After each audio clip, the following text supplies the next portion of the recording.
Hello, good morning everyone. I'm Dr. Madhuri Chatterjee and we continue with English class again. And now that gradually we have done couple of classes, you might be familiar with what I wanted to explain you first, and that is a subject. Now, what is usually a subject in a sentence? Subject is usually a noun or a pronoun.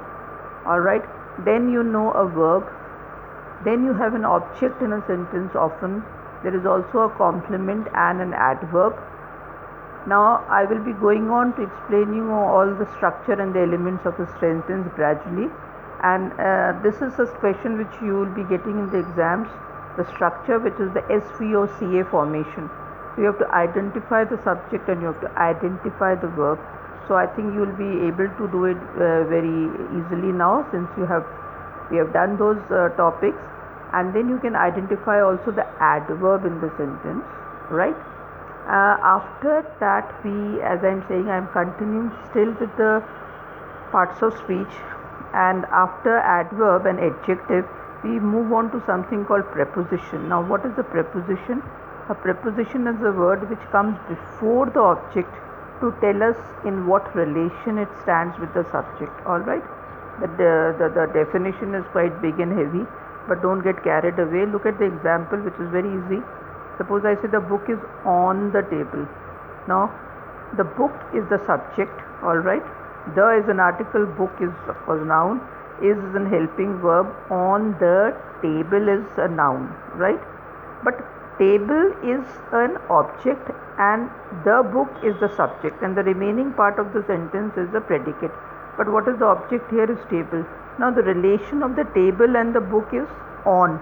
The book is not under the table or over the table or above the table or across the table, it is on the table. So on kya ho gaya? On is a preposition here. Alright. Similarly, I am going to up the stairs. I am not going down the stairs, I am going up the stairs. Now what is the preposition here? Up. So what are prepositions? It's something which is telling us of the relation with the object. Now object is stairs here and object is table. And what is the subject? The book is the subject and I is a pronoun, and as I said, subject is always a noun or a pronoun. Book is a noun and I is a pronoun. So you have the relation, the stairs, I'm going up the stairs is a preposition. Now these are all the list of prepositions which I have before you.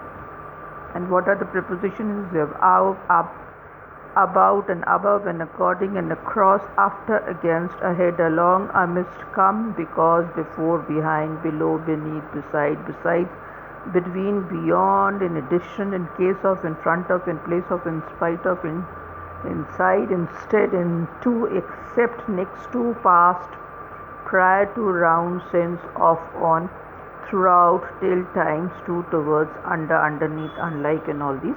So they are all prepositions. As I said, now you can just have to make sentences. आप usually what you do is that you eat the preposition. खा ही जाते हो आप, इसका इस्तेमाल करना ही नहीं आता आपको, तो कुछ भी लगा दो चलेगा. No, not चलेगा नहीं.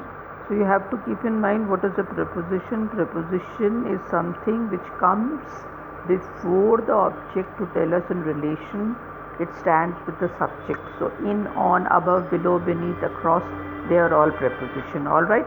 Now another interesting thing, because we have done verbs, see what happens is when you add the verbs with the preposition, they become phrasal verbs. Alright. And I have some examples again for use. Is adopt, to, admire, for, abstain from, aim at, arrive at, escape from, blame for, belong to, react to, prepare for, rescue for, retire from, stare at. So जैसे ये at और from और for and to add हो जाता है, they add to the verbs, they change the meaning of the verbs, and they are generally called phrasal verbs. So here you have these phrasal verbs, and then you have something called some more here. For, with, to, about is eager and associated and attracted and angry and grateful and confronted and all these. They are all prepositions, which again would be a separate topic I'll be doing separately, but you have to understand preposition first. So some of the examples I've given you are examples of preposition. These are the prepositions. Try and make sentences of preposition. Don't eat them up. The more you practice, the better you will be able to understand. Alright? And now we have just 2 more parts of speech left, which I'll do in the next class. Thank you so much.